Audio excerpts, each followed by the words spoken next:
ദൈവനാമം മഹത്വപ്പെടട്ടെ.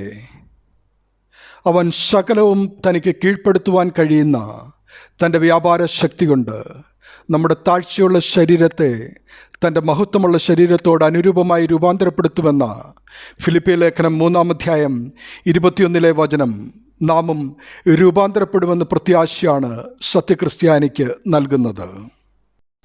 ക്രിസ്തീയ ജീവിതം ഈ ലോകത്തിൽ മാത്രം ഒതുങ്ങുന്നതല്ല, മറിച്ച് മരണമെന്ന നിദ്രയ്ക്ക് അവസാനിക്കാത്ത മഹത്വപൂർണമായ ഒരു പുനരുത്ഥാനത്തിലാണ് നാം വിശ്വസിക്കുന്നത്. അത് ഫിലിപ്പിയ ലേഖനം 3:21 പറയുന്ന മഹത്വത്തിലേക്കുള്ള രൂപാന്തരമാണ്. രക്ഷകനായ ക്രിസ്തുവിൻ്റെ രണ്ടാമത്തെ വരവിൽ നമ്മുടെ ബലഹീന ശരീരങ്ങൾ ക്രിസ്തുവിൻ്റെ ശരീരത്തോട് അനുരൂപമായി രൂപാന്തരം പ്രാപിക്കുമെന്നുള്ളത് ക്രിസ്തീയ വിശ്വാസത്തിൻ്റെ അടിത്തറയാണ്. പുനരുത്ഥാനത്തിൻ്റെ മാതൃക നമ്മുടെ രക്ഷകനായ ക്രിസ്തുവാണ്.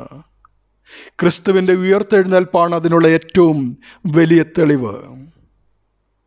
നമ്മെപ്പോലെ മനുഷ്യനായി ജീവിച്ച് ലോകത്തിൻ്റെ കഷ്ടതകളേറ്റ് മരിച്ച ആണിപ്പാടുള്ള ശരീരം 3-ാം ദിവസം ആണിപ്പാടുകളോട് കൂടെ മഹത്വമേറിയ തേജസ്സിൽ ഉയർത്തെഴുന്നേറ്റ് വന്നത് നമ്മുടെ ശരീരങ്ങളുടെ രൂപാന്തരപ്പെട്ടുള്ള ഉയർത്തെഴുന്നേൽപ്പിന് മുൻകുറിയാണ്.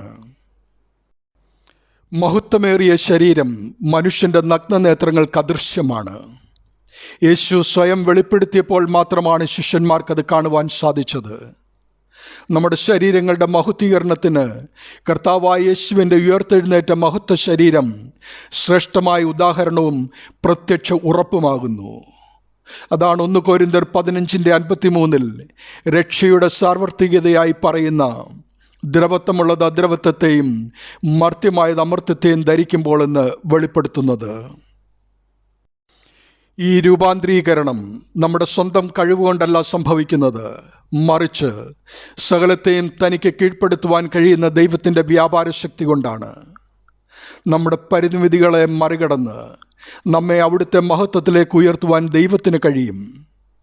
നമ്മുടെ സത്യേക ദൈവത്തിന് മാത്രമേ അതിന് കഴിയൂ. എന്നാൽ നമ്മുടെ ശരീരം ഒരു നാൾ മാറ്റത്തിന് വിധേയം ആകേണ്ടതാണെന്നുള്ള ബോധ്യത്തിൽ അഹങ്കാരമില്ലാതെ ജീവിക്കുക. ലൗകിക സൗന്ദര്യത്തെക്കുറിച്ചോ ശാരീരികമായ നേട്ടങ്ങളെക്കുറിച്ചോ ഉള്ള ചിന്തകളും ജീവിത ഉത്കണ്ഠകളും അസ്ഥാനത്താണെന്ന് തിരിച്ചറിയുക.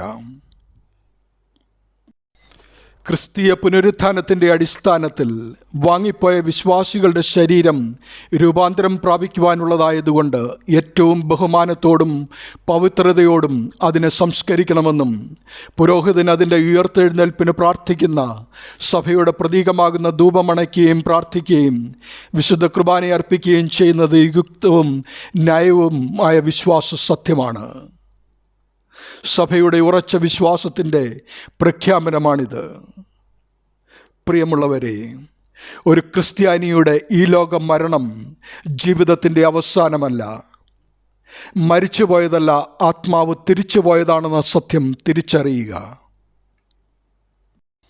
കർത്താവിൻ്റെ രണ്ടാമത്തെ വരവിനായി അവർ കാത്തിരിക്കുന്നു. പഴയ നിയമത്തിലുടനീളം മരിച്ചവരെല്ലാം നിദ്ര പ്രാപിച്ചു എന്നാണ് പറഞ്ഞിരിക്കുന്നത്. ലാസർ മരിച്ചപ്പോൾ യേശുവും പറഞ്ഞത് നമ്മുടെ സ്നേഹിതനായ ലാസർ നിദ്ര കൊള്ളുന്നു, എങ്കിലും ഞാൻ അവനെ ഉണർത്തുവാൻ പോകുന്നുവെന്ന് അവരോട് പറഞ്ഞു. ക്രിസ്തുവിൻ്റെ ശരീരം മഹത്വമുള്ള ശരീരമായി രൂപാന്തരപ്പെട്ടെങ്കിൽ യഥാർത്ഥമായി ക്രിസ്തുവിൽ വിശ്വസിക്കുന്നവരുടെ ശരീരവും രൂപാന്തരപ്പെടും എന്ന പ്രത്യാശയിൽ നമ്മുടെ ജീവിതത്തെ ക്രിസ്തുവിന് അനുരൂപമാക്കി ജീവിക്കുക. അതായത് അവിടുത്തെ സ്വരൂപത്തിലും സാദൃശ്യത്തിലും സൃഷ്ടിക്കപ്പെട്ട നാം അവിടുത്തെ ദൃശ്യം അഥവാ യേശുവിനെ കാണുന്നത് പോലെയും അവിടുത്തെ സ്വഭാവത്തിലുമാകുക വഴി ക്രിസ്തുവിനെ പോലെ നാം ആയിത്തീരണം. അതിനുള്ള മൂശയാണ് ഈ ലോക ജീവിതം. അത് തിരിച്ചറിഞ്ഞ് വിശുദ്ധിയോടെ ജീവിക്കുവാനുള്ള കൃപയ്ക്കായി ഓരോ ദിനവും നമുക്ക് പ്രാർത്ഥിക്കാം. അതിനായി ഒരുങ്ങാം. ദൈവനാമം മഹത്വപ്പെടട്ടെ. ആമീൻ.